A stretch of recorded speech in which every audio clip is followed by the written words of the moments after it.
c'est le mot qui s'impose d'abord. Le jeu théâtral des comédiennes incarnant les bonnes doit être furtif.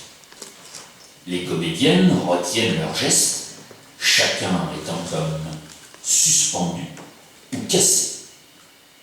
Quelquefois aussi, les voix seront comme suspendues et cassées. Ces deux bonnes ne sont pas des garces. Elles n'ont ni cul ni sein provoquant. Elles pourraient enseigner la piété dans une institution religieuse. Leur œil est pur, très pur, puisque tous les soirs, elles se masturbent et déchargent l'une dans l'autre leur haine de madame. Les comédiennes ne doivent pas monter sur scène avec leur érotisme naturel et imiter les actrices du cinéma. L'érotisme individuel au théâtre ravale la représentation au rang du peep show. Les bonnes et madame s'exhibent comme moi, chaque matin devant la glace ou la nuit lorsque je m'ennuie, ou dans les bois, quand je me crois seul. C'est un conte. Un conte, il faut à la fois y croire et refuser d'y croire. Mais afin qu'on y puisse croire, il faut que les comédiennes ne jouent pas selon un mode réaliste. Sacrées ou non, ces bonnes sont des monstres, comme nous-mêmes, quand nous nous incarnons dans ceci ou cela. Sans pouvoir dire au juste ce qu'est le théâtre, je sais ce que je lui refuse d'être. La description de gestes quotidiens vus de l'extérieur. Je vais au théâtre afin de me voir sur la scène, tel que je ne saurais ou n'oserais me voir, mais tel pourtant que je me sais être. Les comédiennes ont donc pour fonction d'imaginer des gestes et d'endosser des accoutrements qui leur permettront de se montrer nus dans la solitude de l'espace scénique.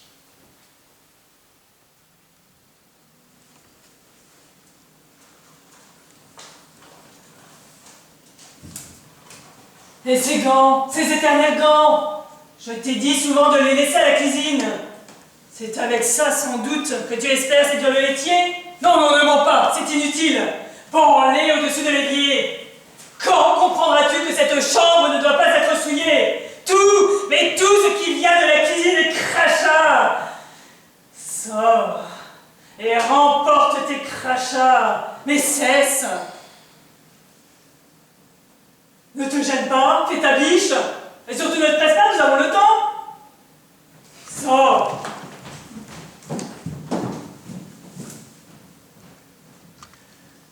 Prépare ma robe.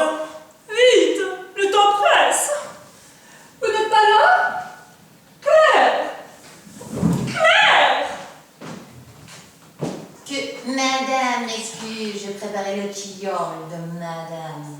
Disposez mes toilettes, la robe blanche pailletée, l'éventail des émeraudes.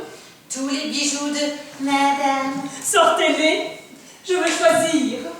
Naturellement, les souliers vernis. Ceux que vous convoitez depuis des années. Pour votre noce, sans doute.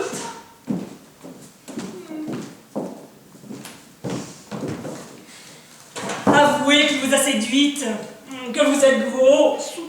Avouez-le. Je vous ai dit, Claire, d'éviter les crachats. Oh, une petite dose, ma belle.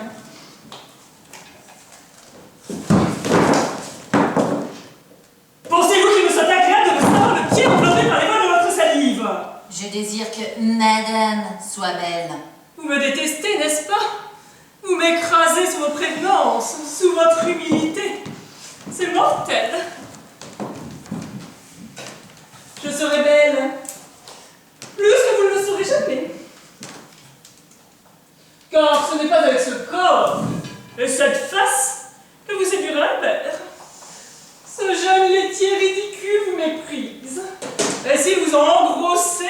Oh, mais jamais! Taisez-vous, idiote, ma robe. La robe rouge. Madame mettra la robe rouge. J'ai dit la blanche, à paillettes. La robe rouge. Madame portera ce soir la robe écarlate.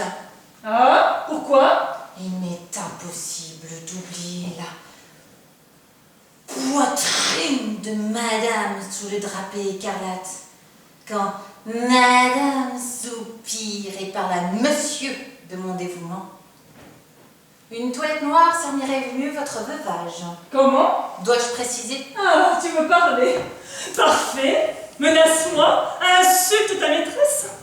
Tu veux parler, n'est-ce pas? Des malheurs de monsieur? Sotte, ce n'est pas l'instant de le rappeler. Ce n'est pas le moment d'exhumer. Mon infamie? Mon infamie? D'exhumer? Quel mot? Madame. Je vois où tu veux en venir. J'écoute bourdonner déjà tes accusations. Depuis le début, tu m'injuries. Tu cherches l'instant de me cracher à la face. Madame, nous n'en sommes pas encore là. Si monsieur... Si monsieur est en prison, c'est grâce à moi. Ose le dire, ose. Tu as ton franc-parler, parle. J'agis en dessous, camouflé par mes fleurs. Mais tu ne peux rien contre moi. Le moindre mot vous paraît une menace. Que madame se souvienne que je suis la bonne. Pour avoir dénoncé monsieur à la police, avoir accepté de le vendre, je vais être à ta merci. Et pourtant, j'aurais fait pire, mieux. Crois-tu que je n'ai pas souffert? Claire, j'ai forcé ma main, tu entends? Je l'ai forcée. Lentement, fermement, sans erreur, sans rature, à tracer cette lettre qui devait envoyer mon amant au bagne. Et toi, plutôt que me soutenir, tu me nargues. Tu parles de veuvage. Monsieur n'est pas mort, Claire. Monsieur de bagne en bagne sera conduit jusqu'à la Guyane, peut-être. Et moi, sa maîtresse folle de douleur, je l'accompagnerai. Je serai du convoi, je partagerai sa gloire. Tu parles de veuvage. La robe blanche et le deuil des reines. Claire, tu l'ignores. Tu me refuses la robe blanche. Madame portera la robe rouge. Bien. Portez-moi la robe.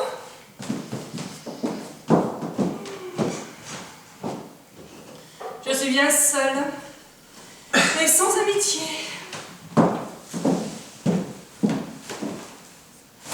Je vois dans ton œil que tu me hais. Je vous aime.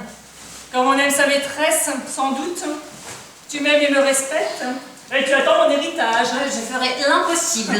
Je sais. Tu me jetterais au feu. Agrafé. Tirez moins fort. N'essayez pas de me ligoter. Évitez de me frôler. Reculez-vous. Vous sentez le fauve. De quel infect soupente où la nuit les balais vous visitent, rapportez-vous ces odeurs. La soupente, la chambre des bonnes, la mansarde. C'est pour mémoire que je parle de l'odeur des mansardes, Claire. Là, les deux lits de fer séparés par la table de nuit. Là, la commode en piche-pain avec le petit autel à la Sainte Vierge. C'est exact, n'est-ce pas? Nous sommes malheureuses. J'en pleurerai. C'est exact. Passons sur nos dévotions à la Sainte Vierge en plâtre, sur nos agenouillements. Nous ne parlerons même pas des fleurs en papier. En papier. Et la branche de buis béni. Regarde, ces corolles ouvertes en mon honneur. Je suis une vierge plus belle, Claire. Taisez-vous. Et là, la fameuse lucarne par où le laitier à dominus saute jusqu'à votre lit. Madame s'égare. Madame. Vos mains. N'égarez pas vos mains. Vous l'ai-je assez murmuré? Elles empestent l'évier. La chute. Hein? J'arrange votre chute d'amour. Écartez-vous, frôleuse. Voleuse, moi. Je dis frôleuse. Si vous tenez à pleurnicher, que cela soit dans votre mansarde. Je n'accepte ici dans ma chambre que des larmes nobles. Le bas de ma robe certains jours en sera constellé, mais de larmes précieuses. Disposez la traîne, traînez. Madame s'emporte. Dans ses bras parfumés, le diable m'emporte. Il me soulève, je décolle, je pars. Et je reste. Le collier. Mais dépêche-toi, nous n'aurons pas le temps. Si la robe est trop longue, fais un loulet avec des épaules de nourrice.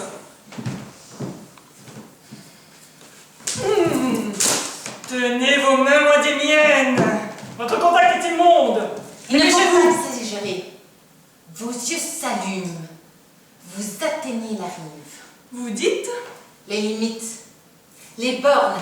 Madame, il faut garder vos distances. Quel langage, ma fille!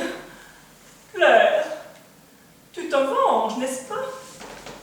Tu sens approcher l'instant où tu quittes ton rôle. Madame me comprend. En merveille.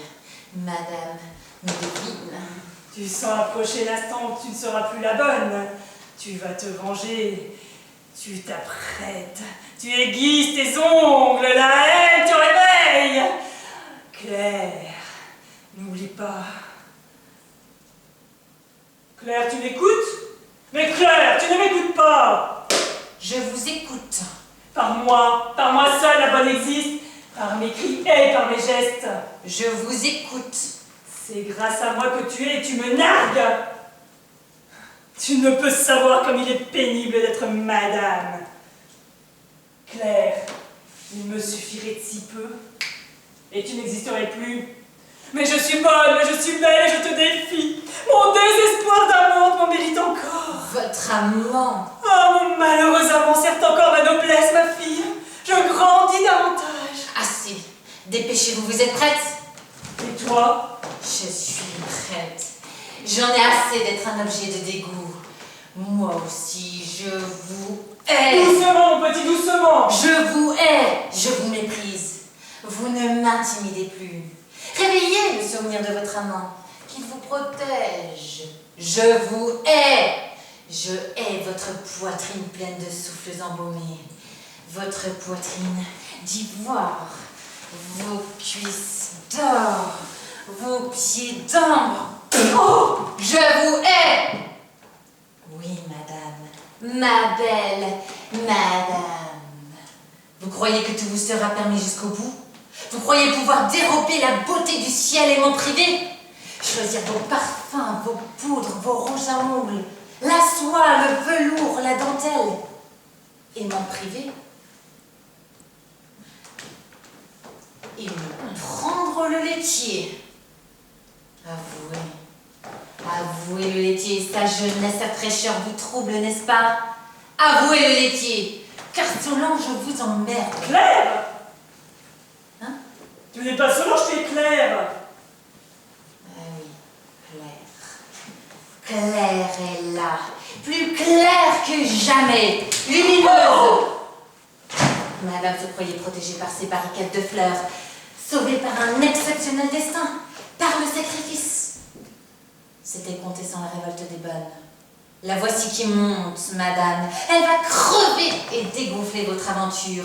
Ce monsieur n'était qu'un triste voleur et vous... Je t'interdis. M'interdire? Plaisanterie. Madame est interdite. Son visage se décompose. Vous désirez un miroir?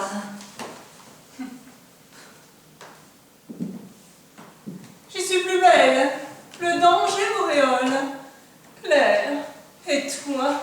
Tu n'es que ténèbres. Infernal, je sais. Je connais la tirade.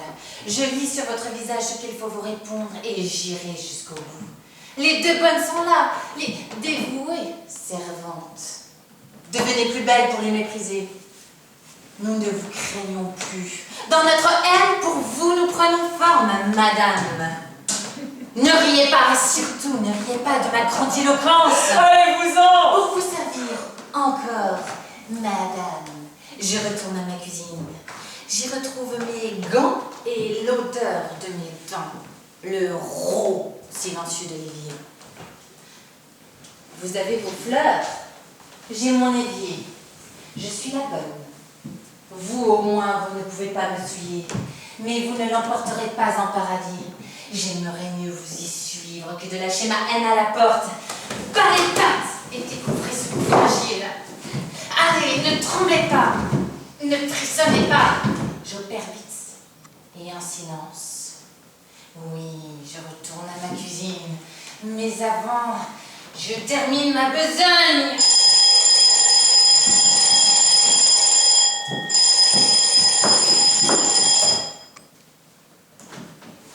Déjà? Dépêchons-nous, madame va rentrer. Aide-moi. C'est déjà fini, tu n'as pas pu aller jusqu'au bout. C'est chaque fois pareil. Et par ta faute, tu n'es jamais prête assez vite. Je ne peux pas t'achever. Ce qui nous prend du temps, c'est les préparatifs. Remarque. Surveille la fenêtre. Remarque que nous avons de la marge. J'ai remonté le réveil de façon qu'on puisse tout ranger. Il fait lourd ce soir. Oui, Il a fait lourd toute la journée. oui, Et cela nous tue, Claire. oui, C'est l'heure. oui. Je vais préparer la tisane. Surveille la fenêtre. On a le temps. Qu'est-ce que tu as? Tu peux te ressembler, mon petit. Je suis lasse. Surveille la fenêtre. Grâce à tes maladresses, rien ne serait à sa place. Et il faut que je nettoie la robe de madame.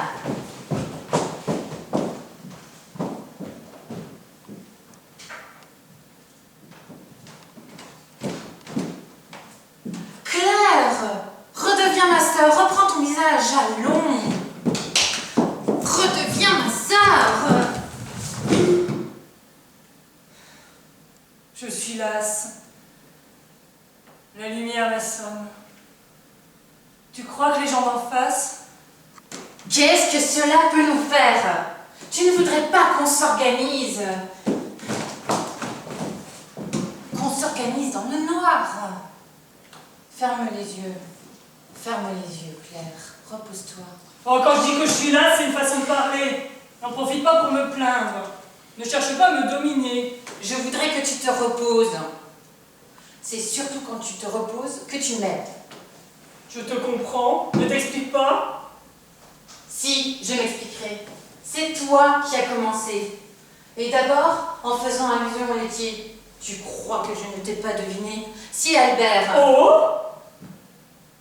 Si le laitier me dit des grossièretés le soir, il t'en dit autant. Tu étais bien heureuse. Tu ferais mieux de voir si tout est en ordre. Regarde. Le secrétaire était fermé. Et sur les roses, il est impossible, comme dit monsieur, de ne pas découvrir un cheveu de l'une ou l'autre bonne. Tu étais bien heureuse de pouvoir mêler tes insultes et les détails de notre vie privée avec... Avec qui? Avec quoi? Donne un nom? Donne un nom à la chose. La cérémonie? D'ailleurs, nous n'avons pas le temps de commencer une discussion ici. Elle va rentrer, elle. Mais Solange, nous la tenons cette fois. Je t'envie d'avoir vu sa tête en apprenant l'arrestation de son amant. Pour une fois, j'ai fait du bon travail. Tu le reconnais? Sans moi, sans ma lettre de dénonciation, tu n'aurais pas eu ce spectacle. L'amant avec les menottes et madame en larmes. Elle peut en mourir. Ce matin, elle ne tenait plus debout. Tant mieux qu'elle en claque et que j'hérite à la fin. Ne plus remettre les pieds dans cette mansarde sordide entre ces imbéciles, entre une cuisinière et un valet de chambre. Moi, je l'aimais notre mansarde. Ne t'attendris pas. Tu l'aimes pour me contredire. Moi qui la hais, je la vois telle qu'elle est, sordide et nue, dépouillée, comme dit madame. Mais quoi? Nous sommes des pouilleuses. Ah non, ne recommence pas. Regarde plutôt par la fenêtre. Moi, je ne peux rien voir. La nuit est trop noire. Que je parle, que je me vide. J'ai aimé la mansarde parce que sa pauvreté m'obligeait à de pauvres gestes. Pas de tenture à soulever, pas de tapis à fouler, de meubles à caresser, pas de glace, pas de balcon, rien ne nous forçait à un geste trop beau. Mais rassure-toi, tu pourras continuer en prison à faire ta souveraine, ta Marie-Antoinette, te promener la nuit dans l'appartement. Tu es folle. Jamais je ne me suis promenée dans l'appartement. Oh, mademoiselle ne s'est jamais promenée. Enveloppée dans les rideaux, le couvre-lit de dentelle, n'est-ce pas? Se contemplant dans les miroirs, se pavanant au balcon et saluant 2 heures du matin, le peuple accouru défiler sous ses fenêtres. Jamais, non. Jamais. Mais Solange! La nuit est trop noire pour épier, madame. Sur ton balcon, tu te croyais invisible? Pour qui me prends-tu? N'essaie pas de me faire croire que tu es somnambule. Au point où nous en sommes, tu peux avouer. Mais... Solange, tu cries! J'ai fini. Le matin de son arrestation, quand il épiait les policiers, monsieur faisait comme toi. Le moindre geste te paraît un geste d'assassin qui veut s'enfuir par l'escalier de service. Tu as peur maintenant? Ironise, va. Personne ne m'aime. Personne ne nous aime. Elle nous aime. Elle est bonne.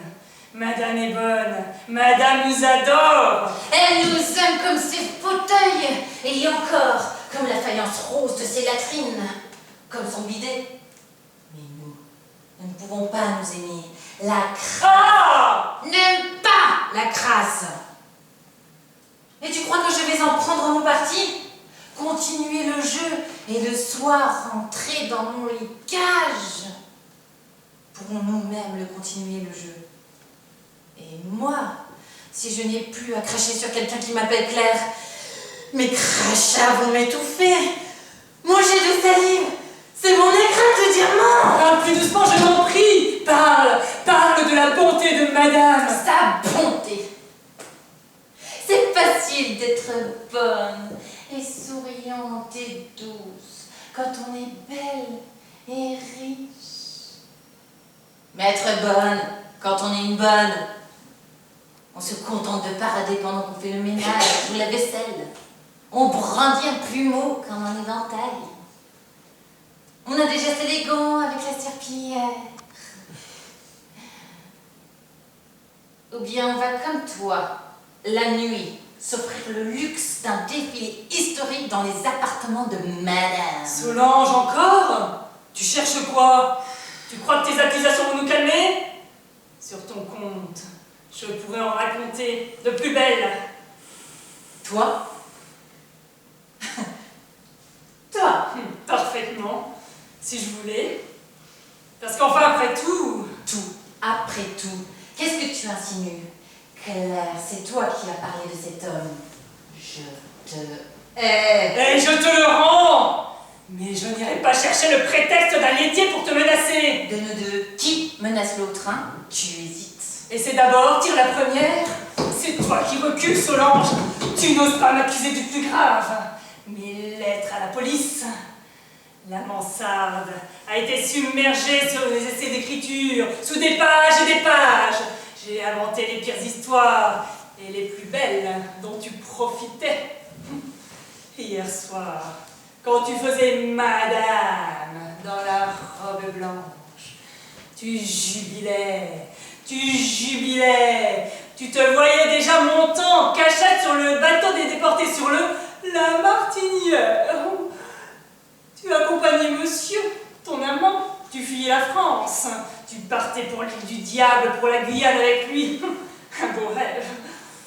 Parce que j'avais le courage d'envoyer mes lettres anonymes, tu te payais le luxe d'être une prostituée de haut vol, une étalie.